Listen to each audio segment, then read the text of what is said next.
All right, guys, welcome back to the 50th episode of the Pursuit of Property podcast. Today, we are joined by Enrique Perez and Veronica Torres-Luna. Sometimes a mouthful. But we are here today to talk about your guys' experience. You guys have bought some rental properties out in South Bend, and your realtors here in town, salesperson here in town. You guys have a lot of things in common with us, and we wanted to have you guys on and hear about your story. Well, thank you so much for having us over. Absolutely. I just want to start the podcast by saying that Veronica actually bought us these mugs that are up on our shelves when she was out and about. She saw the early bird and she had said she'd been listening and thought of us. So we had thought about having you on for a long time. That was a really cool experience and it was awesome. We started the podcast with the full intent of talking to people like you who do what we want to do and, you know, who are honestly doing it better than us. Yeah. And getting to learn from people like you guys. So we're glad you're here today. Coffee with the early birds. Absolutely. I love it. So real quick, why don't you guys just tell us a little bit about yourselves? I know even us, we don't really know too much other than what, you know, interaction we've had already. So why don't you tell us a little bit about yourselves, what you guys do, and then we'll take a deep dive into some of the stuff you're doing out of state. Okay, sounds good. Well, I was born in Mexico. I moved in 1999 to the first state when I came to this country was then Illinois. And then in 2005, late 2004, we moved to California because she grew up and my wife grew up here in the Valley. We came here and then since then we've been working together trying to accomplish goals, and as you can tell, English is my second language, so I am not very fluent on it. No problem. But yeah, it's basically we've been in up and downs together, and then when she sees opportunities, like she got the real estate license and then she started fall in love with every property that she sees. I like this property and I like this one. You love all of them. Yeah. So once she found opportunity in South Bend, she told me about it, and then said, "Well, let's do it. Let's learn about it." Yeah, because we are in a learning process. So we're here. Yeah, it's basically it. You said you started in Illinois. Yeah, I moved to Illinois. It was the first state where I moved from Mexico. And I was I was a dishwasher, having 2 jobs, and then went to in the night to adult school to learn English. And really, yeah. So it's been tough, but we're here. Yeah. So you've got a really good work ethic. You came here, you started working in the day as a dishwasher, taking English classes. Then you guys move out here. Yeah. And you kind of rotated into sales. Yeah. Well, I was working in the car industry as a car detailing and then painting cars and then learning more about car industry. And then I got my GED, and then when she was working in a radio station, I got into a radio station too as a volunteer in Radio Bilingue. I have a radio show on Thursdays. This helped me to be better with the microphones. Really? Yeah, and then she say, hey, let's continue with the education. So I got my GED. The plan was for me to go back to college and start getting something in college, but I told her, hey, you go back to college because you're way ahead than me. If I go back to continue with my education, I have to start since kindergarten learning ABCs and colors and stuff because English is my second language. So it was a process too. When she was in the college, she was full-time school student, and she was having a full-time job, a full-time mom and wife. She deserves a lot of credit for that. That's awesome. So what was your story? You started here in the Valley, and then did you end up in Illinois too? Yep, I ended up in Illinois in 2001. That's how I met him, but we decided to come back to the Valley. So one of the things I always see, like for example, when California is starting to approve like the ADUs, I see how far behind we are in comparison to other states. So when I look at those huge mansions that have are starting to get converted into ADUs, 2 different ones, I look at going back like to Aurora, Illinois, where they already converted them. So I kind of go back and forth as to what other states did already and how far behind we are. But yeah, I did start that, and then we came back to California to get everything going. Okay, and when did you move into the real estate industry? Were you selling real estate in Illinois? Or? No, I was just in love with it because it's one of those things that growing up, I grew up in apartments. And I always thought, what is it to have your own house? So I would follow real estate prices, what people would do. How is it that they would convert them? How is it that they would do one thing and the other? But I did not come into real estate until about 5 years ago. So Wow. I'm right along your lines because I know you guys are right there. And the idea of investing in South Bend came from copying you guys and what you guys did. Oh, see? Well, that's awesome to hear.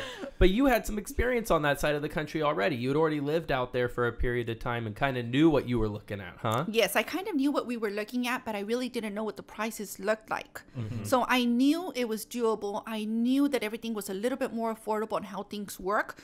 But I wanted to say maybe about three years ago, my dad got real sick.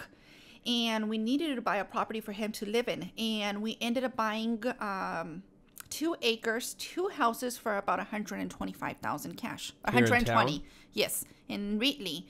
Wow. And that's where everything went into. And it's one of those things that you start a project, you see it from beginning to end. It's like, okay, I need to do this again. What do I do?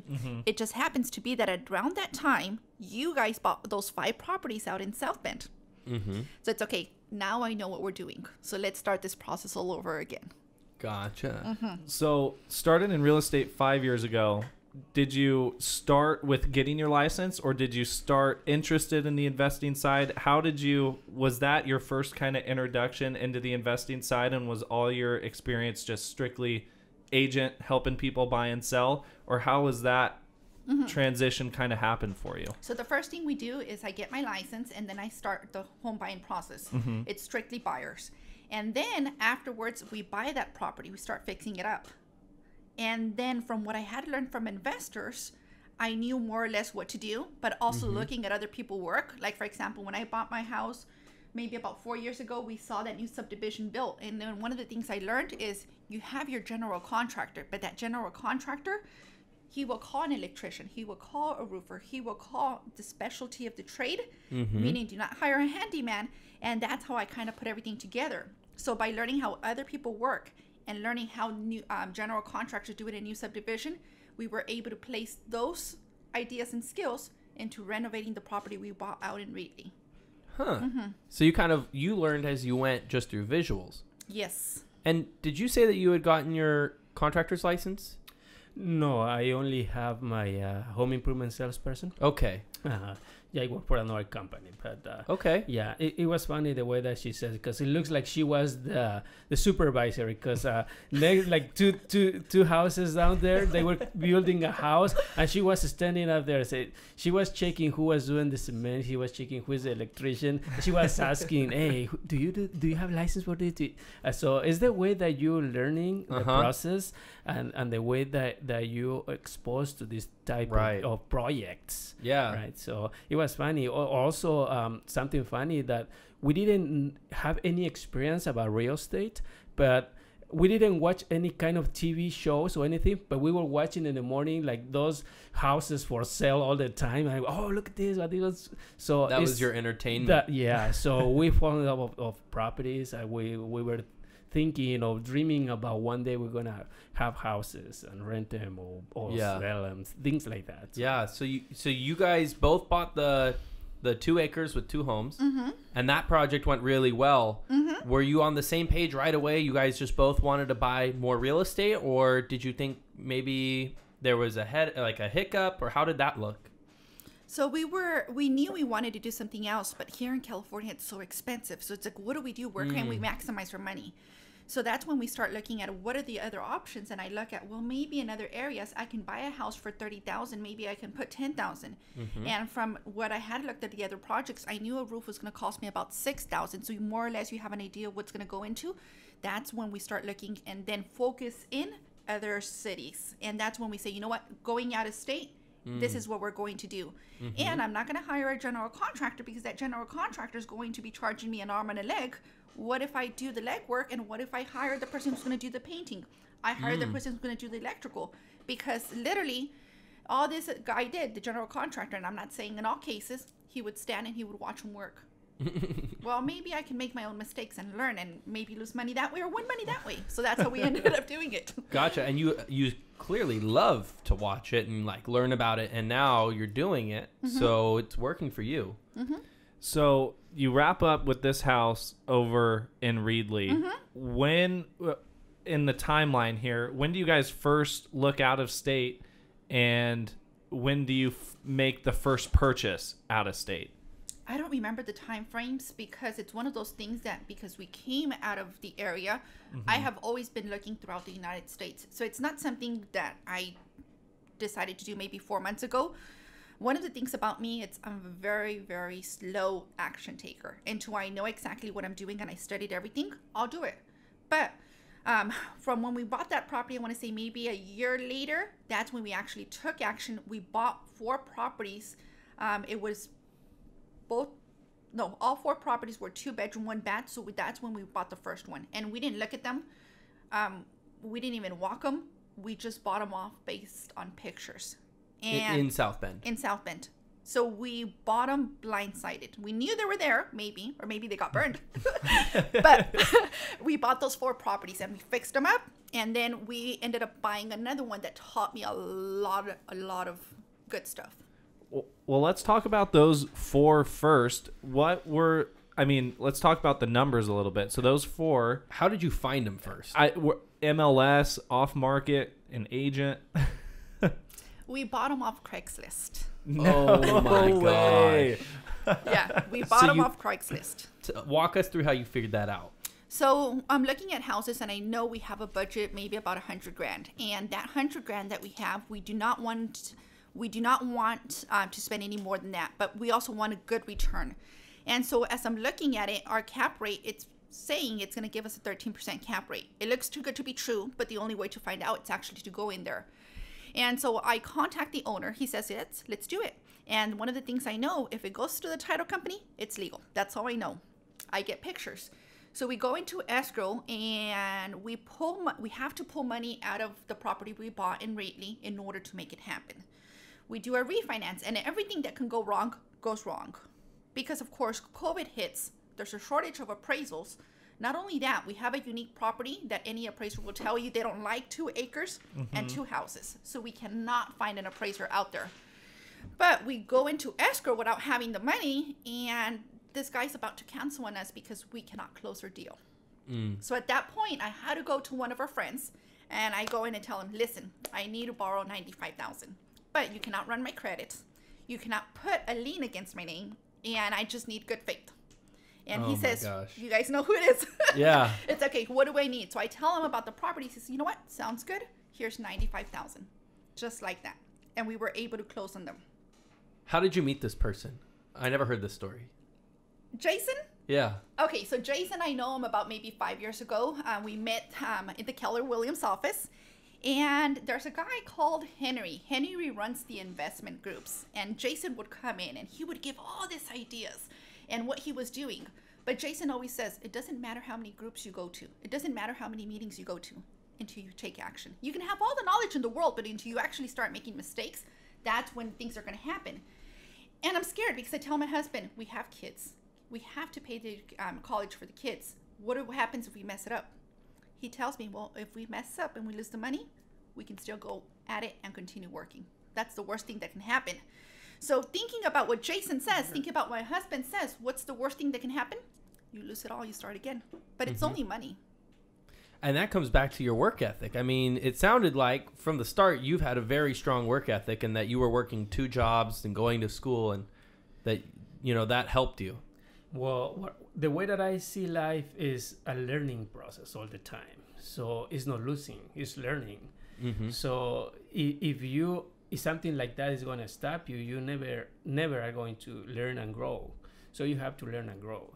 So of course it's a risky, but life is risky all the time. Yeah. So it's the way that I see it. Yeah, it's the way that I see it. So we as a humans always take risk. Like you have to learn how to walk. You have to fall a few times, and the way not because you fall a few times you're gonna I don't want to walk anymore. So it's the human. It's part of the humans. Learn. You have to fall and learn, and don't let it happen again. So wow. It's very simple, but it's a profound thought to think about it, especially in our business, that if you fail, it's like you said, it's just money. You can earn it again, and you learn from it, and don't let it happen again, and try again. So going back, you end up getting the private money from a past relationship that you've developed over years. Yep. He gives you the money, and you close on the deals? Yes, we close on the deals and we rent them out at $600 each. But at that point, I was thinking, you know what? It's a good return. Okay. Okay, I'm going to fast forward right now, okay? Back to where we're at 2022. When I first bought the properties, we thought $600 was a good return. Bottom line, at the end of the day, the relationship we had with the property management had to come to an end because the properties were not being managed well. Now I come to know that we go back to the drawing board and we're renting those same properties now at $800 and $825. Wow. So actually, we were getting less because she was playing it safe where we should have. But it's also my fault because we should have studied the market a little bit better in terms of rent and return on investment. Yeah, we're closer. We have between 600 and 900, our fully fixed units. We just got one for 9. So that 8 to 825, I mean, that's right at market rent. Mm-hmm. And think about it, $20,000 for a unit, 2-bedroom, 1 bath. To be able to rent it out at $800, where can you do that? Nowhere. Well, a couple places. Not here. But not here. Not Yeah. in California, no. So when you guys closed on those, did they need a lot of work? Did you close on them and immediately rent them all out at $600? Were they vacant? Did you guys put a little money into them before, or have you guys slowly been doing that? Or how's it been going for those? So we buy them. 2 of them, we knew they needed work because they had just picked up everything and left. So we go in there, and then the first thing you ask, do I want to change out the flooring each time somebody leaves? Or do I want to do an investment right now up front and knowing that flooring is going to last forever? So at that point, you decide carpet, laminate, tile. What do? But you also need to consider we're not in California, so tile is not going to work. So you do laminate because that's what's going to work in the longer run. So in one property, we go in there thinking it's fully renovated or we're going to fully renovate. But no, we only, because of lack of money, we only did about $5,000. But that's newer paint, newer flooring. And of course, the trash out and cabinets because cabinets were pretty messed up. Okay. And then in the other property, it was completely getting rid of the trash that was there, putting newer flooring, newer cabinets, but also it came with rats. And so those are one of the risks that you don't know when you're buying with Craigslist because they're not going to tell you everything that's going on. And so my husband and I look at each other and says, that's why the tenants left. Who wants to live with rats? So yes, money comes involved when you're buying a property because you don't know everything that's going to come into it. And in the last year, I want to say we put in maybe 4 new roofs. Yeah, wow. 4 new roofs because yes, we got them at a very, very good price. Yes, we got them with tenants. But because you're buying off for sale by owner, you're not getting the full details. Cade and I are going to open up a little here. Go for it. This morning, we found out we need to put a new roof on a property. And see, I got your contact. So, yeah. So, we're dealing with some similar stuff. I want to know, how have you guys handled the repair process and all the unexpected things that come up? I mean, has that been a challenge for you? You guys seem like you handle the world, so I seem like maybe it just kind of rolls over and it's water under the bridge. But you tell me. I'm going to tell you a funny story. So I called one of the investors out there and just trying to build those relationships. I tell him, hey, I'm Veronica. This is what I'm trying to do. And he tells me, well, let me throw a number out there. And he sends me somebody that can help me out. At the end of the day, that person who he sent that was trying to help us out, he wasn't trying to help us out, ended up stealing everything that we had in the renovation of the house. Oh. So bottom line is, make sure you do your homework. And not everyone's out there to give you a hand. Maybe they see you as a competition and all of a sudden they send to someone who did you wrong. But the other ones, I have to say there's great people in South Bend that have really, really helped us out. And just like my husband said, I was the supervisor when that new subdivision was being built. It's exactly the same thing, but it's boots off the ground. What does that mean? Hey, walk me through what you're doing and that way I can see what needs to get done. And it's not necessarily walk me through what you're doing. As they're doing the video, you're looking, okay, you know what? That window's broken. Or you know what? That tile needs to get fixed. And you're looking for the other things that person doing the video for you, they don't realize that they are helping you out. Because they're looking, so maybe your guy that was doing the flooring accidentally shows the windows. Exactly. And the guy doing the windows might show the bathroom. And the bathroom guy is showing... Yes, but the other thing I learned along the way, and my husband tells me this too, you have to be very, very careful who your partner is when you're doing all this. What do I mean? Your property manager. Either your property manager can help you build that business, or they can break you.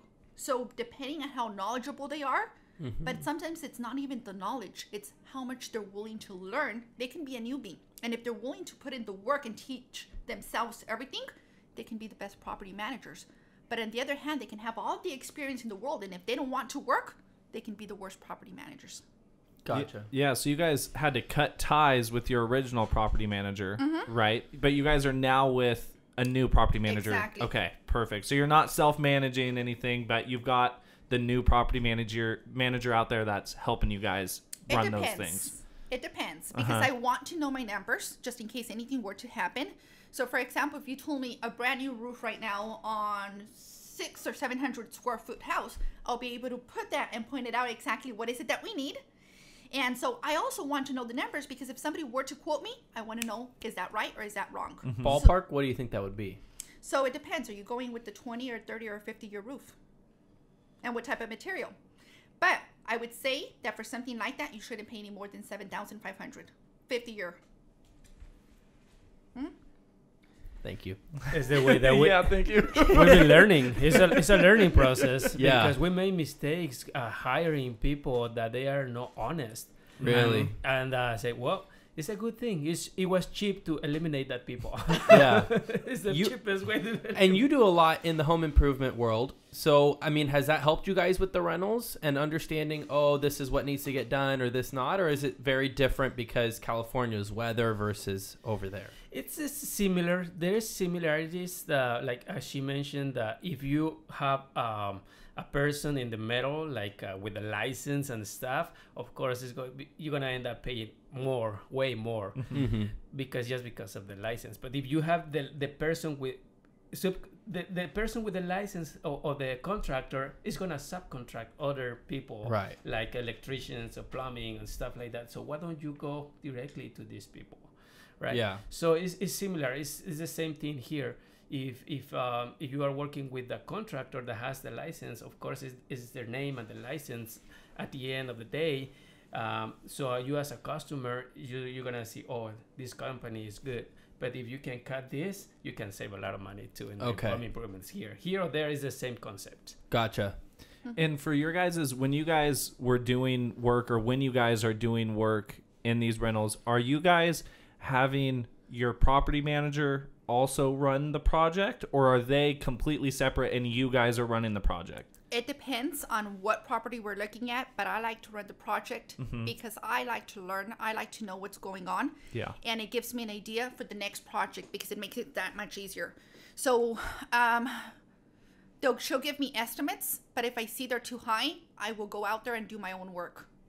Have you been out to South Bend yet? Never. So you've done all of this without putting your feet in Indiana. That is correct. Wow.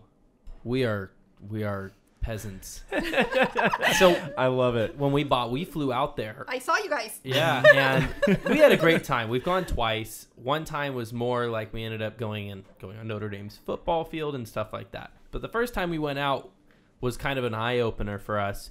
How did you guys get all of your information for like the rats and all that? How did you establish all that? Have you been doing this all on just phone call or Zoom or FaceTime? What have you been doing? So Facebook is a great friend, but it's also the internet, but also building those relationships. And like my husband said, it's an elimination process. Right. Who don't you want to work with? You start by reviews, and then one bad review, I understand. 2 maybe. But when you have 6 or 7, that's a big red flag. Gotcha. So it's Facebook, it's those relationships that you build along the way, but it's also the yellow pages that kind of helps you build and put everything together. Wow. And how do you split it up? Do you guys do different things, or do you both help out with everything? No, she took care of everything. she just told me what to do and say, okay, we're gonna do this, or we're trying to figure it out, or have maybe a plan together. But she's the one making phone calls, and she's the one having contact people and stressing out. I'm just I have other things going on, but yeah, it is a process of elimination. So as she said, you can see red flags. One of the red flags is when they ask for money up front. Yes. Yeah, sometimes when they ask for money up front, and it's no. You first do your job, and then we are going to send me your proposal, and then if I am agreed, we can communicate, and then we pay for it. But if they ask for money up front, no. Another red flag that many people don't think about it, but it's red flag. If you give them a call once, no call return. If you give them a call twice, 3 times, what's going on that they're not returning the call, and you have not even started working with them? What's going to happen when you're in the middle of the project and you're giving them a call and blowing up their phone and they're not returning? You should have seen those red flags at the beginning. So pay attention to your gut. Listen to those red flags. So a couple so far that you mentioned was the reviews. Like if more than 2 or 3, that's a big sign. Asking for money up front, and then also communication issues. What else have you seen? If you've never been out there, you guys have to have experienced a lot of, I would say like heartbreak, but learning lessons. Are there any other big ones that you guys could share? Maybe to when they are not, when they say I'm gonna be there at 10 and there's 11 and there's no show, so we are just starting a relationship and you are not on time. So why did you tell me this is going to be done by 2 weeks and then it's gonna be 3 weeks and you are not done? So that's an important thing that it's if he is not on time just to get there on time for you, so I don't think it's going to be on time for the rest of the project. Gotcha. Yeah. Those are all good. And I want to go a little bit back to, so you guys first were planning on taking the refinance money from that house in Reedley to go and buy these houses. And was the original plan to use that refinance money and just own those rentals outright? Was that the original plan? Well, yes, it was. Okay. That was the plan. But here's the thing about real estate. It's like an addiction. Because you start with one and then all of a sudden, and then you're in real estate too. If you have nothing going on in real estate, I can have 4 deals going on. But if I have nothing else going on, then all of a sudden I get anxious. What do I do? And that's when you start looking for another rental. And then you start looking for another rental. But then if those rentals are already taken care of, or your property manager's doing well, you need something else to do. So that's when the addiction comes in. Yeah, it's a dopamine hit. It is. So you mentioned earlier that you bought the first properties and it kind of went how you expected to a degree. And then you bought another one and that one had a lot of learning lessons. Yes. What happened there? You guys have to go into the internet and look at this property. It's 1321 Elwood in South Bend, Indiana. We bought it for $19,000. And when anybody looks at this property, it's like, why would you buy it? And it would be something similar here in Fresno, like for $100,000. But it had all the trash in there. We had to go in there, fix the walls because they were cracked. The drywall was cracked. It had a lot of trash. We had to put in all new electrical, a brand new roof, brand new flooring. At this time, we were pretty broke. So it's like, nope, we are not putting new tile. We're just going to resurface it. Because at that point, you start learning, where can I save money? I already have new electrical. All drywall has been fixed. What do I do? So that's when we start doing cutting corners, saving money. But it still looks great. And so that was the one that taught us the most. Why? For California standards, it's still a very cheap house. It's still a very good house, and it's practically rebuilt brand new. We had, all in $48,000? All in, it's all $48,000. Mind you, we bought it at $18,000, $19,000. So the rest was just work. Brand new roof, brand new central heating and air, brand new flooring, everything else. But to South Bend standards, we overpaid for that house. How much did we overpay? I want to say maybe about 15. So you feel like you're 15,000 more than what you should be to have the same property? Possibly. And I say possibly because we added a brand new AC. Could we have bought the same house? Maybe with an AC where we didn't have to go in and do the work. But we did redo the entire electrical. So it's like possibly. So I'm not that upset, but I do know kind of that we overpaid. Okay. And your model is that you guys buy the properties with your savings, your cash, and then you just rent them out and you take home all of that profit. Is that right? Well, here's the thing. You don't see profit right away. Oh. Yeah. There is surprise. You don't see profit. So what did that look like for you guys? It's a fun project. I guess. we are paying for learning experience, I guess, teachable moments. Yep, we know that feeling very well. We've shared some of our numbers, and we were just talking today. Gosh, some properties turned out great, and they were pretty profitable from the start, and some of the ones we bought were not. Exactly. And the ones that are not eat up the profit of the ones that were. Yes, and you know what? I learned this from another one of our friends. You call those property Alligator Properties. Yeah. So what are you guys going to do about them? So right now, because we still feel we bought them at a very good price and we know what needs to get it done, we're going to fix that issue. Because practically those houses are rebuilt, they're brand new, and we know all we need to do now is come in there and redo the plumbing. So at that point, if they do not continue to produce, you cut them loose. Gotcha. But you do not see profit right away. Sorry to cut you off. No, yeah, definitely not. Definitely not right away. Those 4 that you had on the private money, that for those first 4. Now, what is your guys' plan with that private money? Have you guys refinanced to pay off that private money? Are you guys still just on that private money right now? We paid Jason right away within about 5 days because we were able to finally work out with the refinance. Gotcha. So where my parents are living, my parents live in one house, the other house rented out.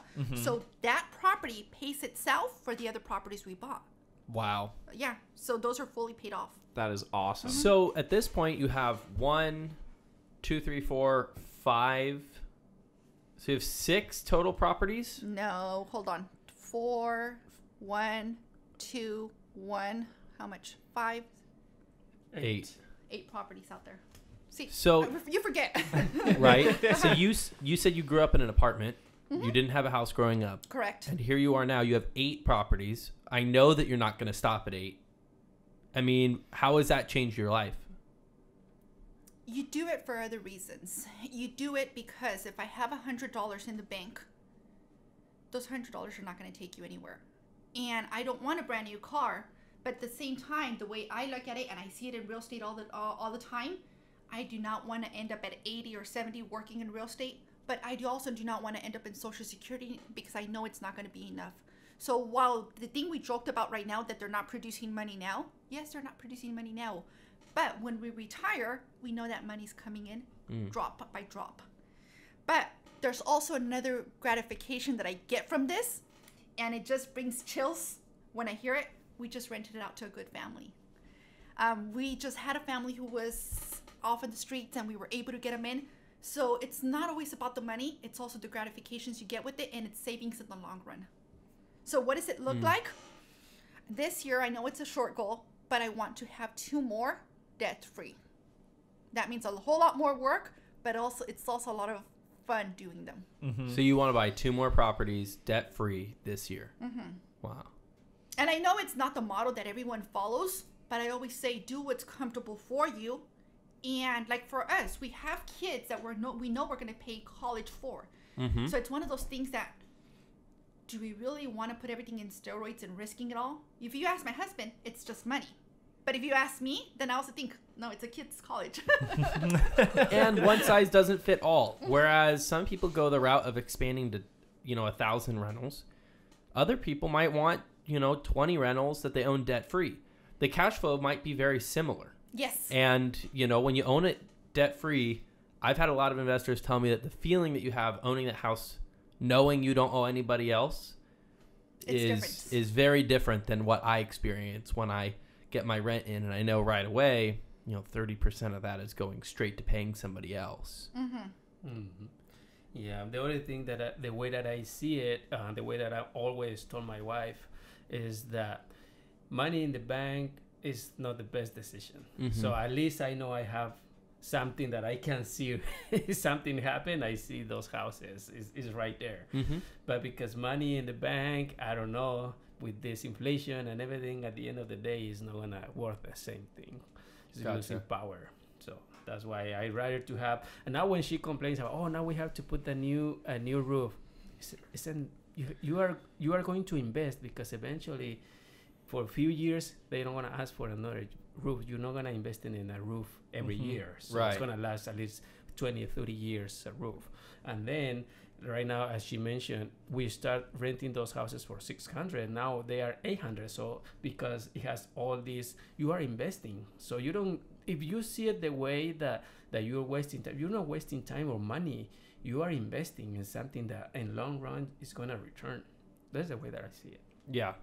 Yeah. Instead of having it in the bank, you're putting it in an income producing asset for exactly what we're saying. Right now, it may feel, hard, and it may feel stressful and everything, that they're not paying you, not doing a good job, right? But exactly what you're saying, down the road, when it really counts, that's where you're going to see the fruits of your labor start to come in and feel comfortable and not have to worry and not have to stress, right? So you guys have got the 8 out in South Bend. Obviously, Not all in South Bend. Some in California. No, all in South Bend. That's all in South Bend? Yeah. see, we got some professionals across from us, man. No, we got some professionals. I love it. I'm telling you. I love it. No, I really do think that every time it's a learning experience, every time something different.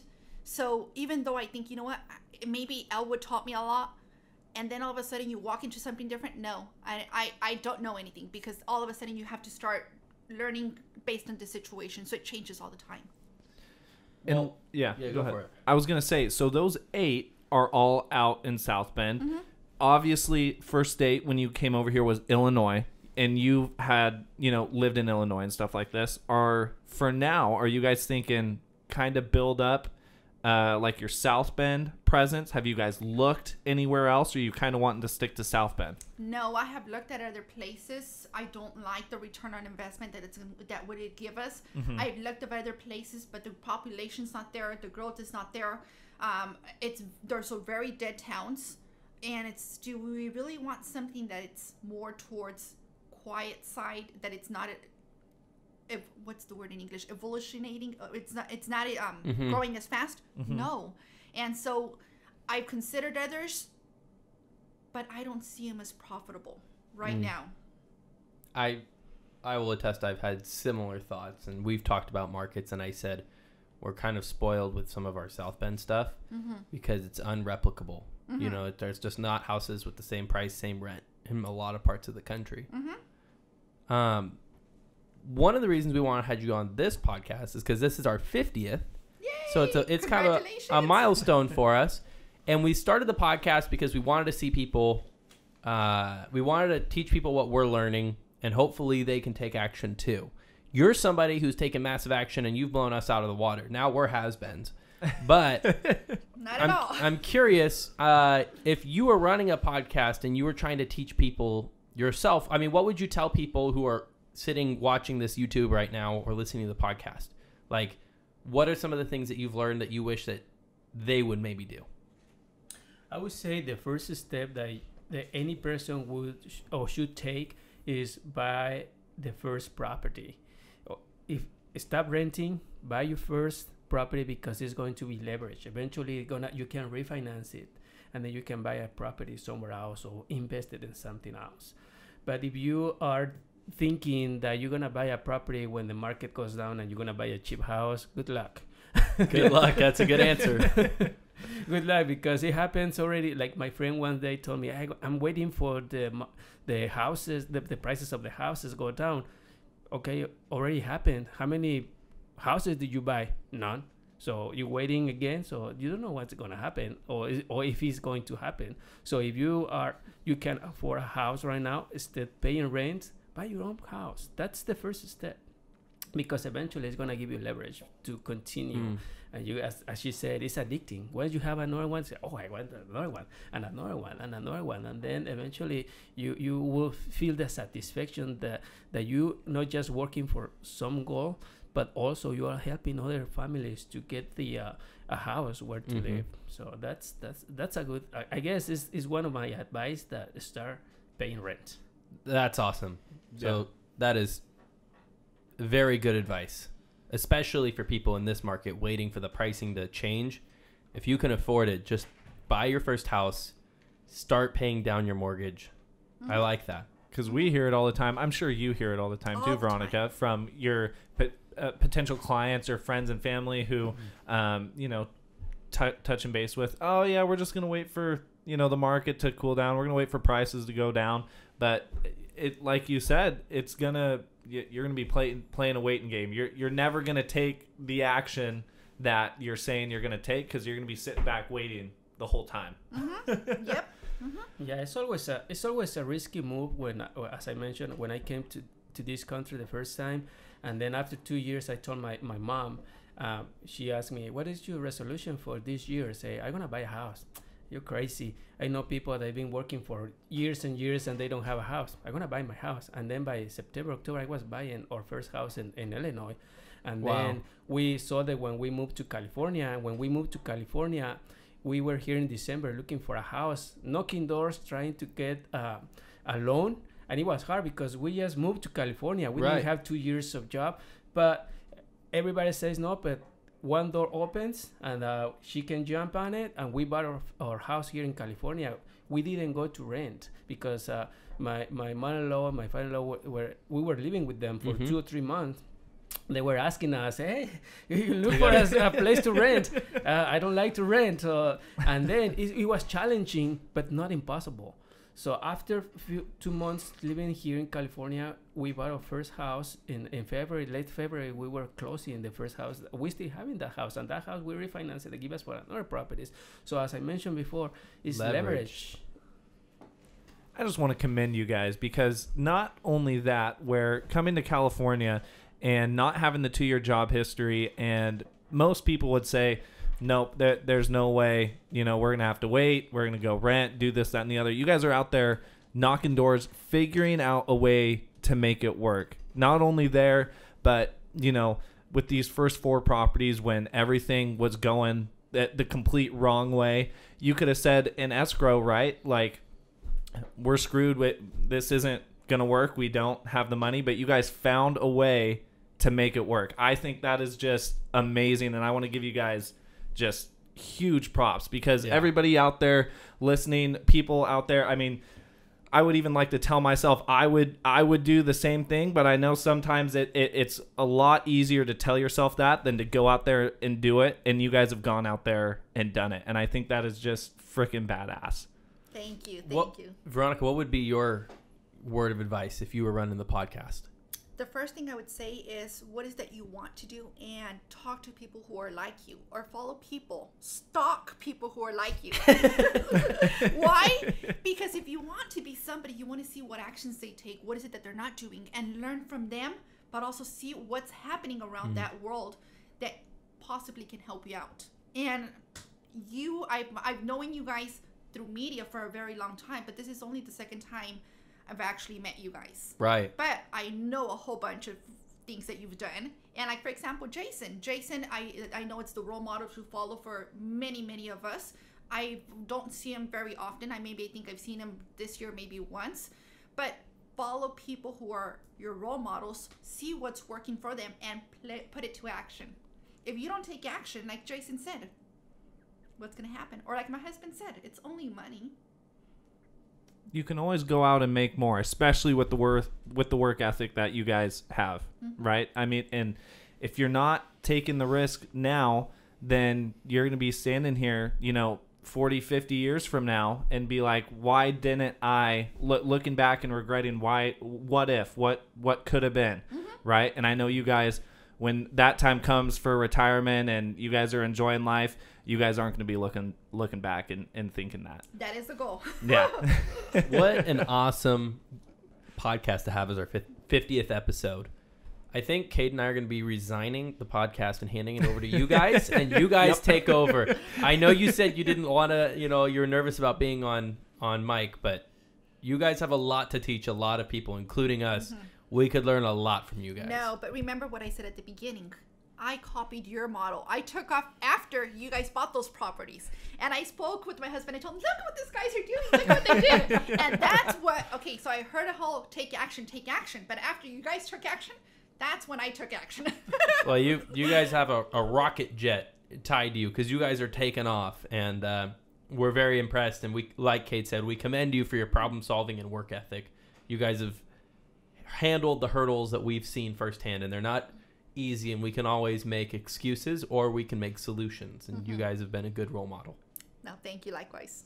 Thank you. So for our listeners out there who are listening or watching, Veronica, where can they find you guys on social media? Where can they reach out to you if they have any questions? Facebook, Instagram, anything that you've got that you could be reached at.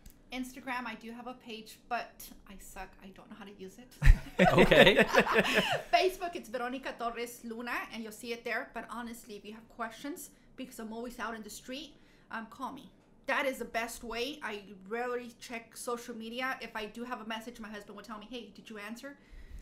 And call me. That's the best way to get a hold of me if I'm driving. Perfect. All right. For me, it's Enrique Perez. Yes, look, I just have Facebook. Yeah, I have the other things, but same thing. I don't have to use them. Yeah. And for any of the Spanish speaker or Spanish speaking podcast listeners, you might be somebody that they might want to enjoy talking to, because Cade and I have pretty terrible Spanglish. And, yeah, let's do it. Let's do it. Awesome. Well, thank you guys so much again. Like Scott said, you guys were the perfect pick to come in here, and for our 50th milestone episode, we couldn't be more, I know I speak for myself, and I'm sure Scott too, couldn't be more happy for you guys, excited, and I just know that you've got the 8 right now, but you guys are setting yourself up and on track to be freaking killers, and you already are. So thank you guys so much for coming on, and everybody out there, we hope you enjoyed this 50th episode of the Pursuit of Property podcast, and we will see you next week.